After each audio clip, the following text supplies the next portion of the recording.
Okay, here's our video for the surface area of a cylinder. Okay, learning target is to find the surface area of a cylinder.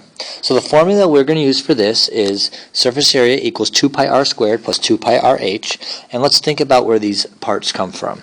So let's start with the first part here, 2 pi r squared. So the pi r squared is the area of a circle.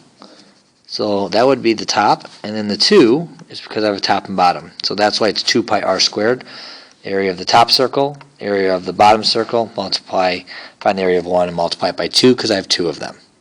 Okay, now to find the 2 pi rh portion, that's going to be the middle portion here. So if I imagine that I have my label that wraps around and I have a circle part up here and a circle part here that creates my surface area, those three pieces together form my cylinder.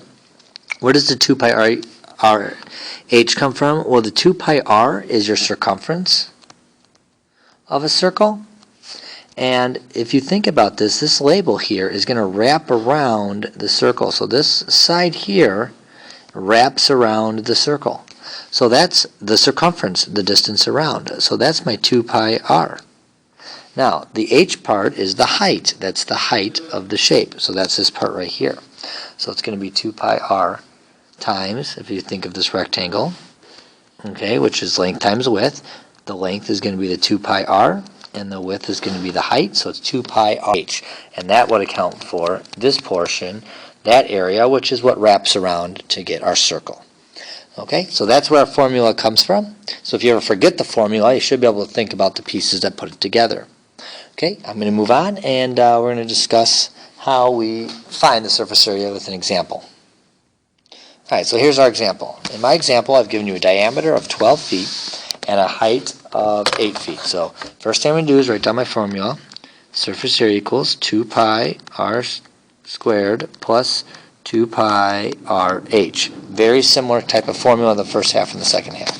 Since I've given you a diameter of 12, the first thing I'm going to do is figure out my radius. That's going to be 6. So my radius is 6 feet. I need to figure that out because that's the number I want to use my formula. Now my next thing is to do my substitution step. So I'm going to do 2, I'm going to use 3.14 for pi, times my radius, which is 6 squared, plus, bring down the 2, times 3.14, times my radius, which is 6, multiply my height, which is 8.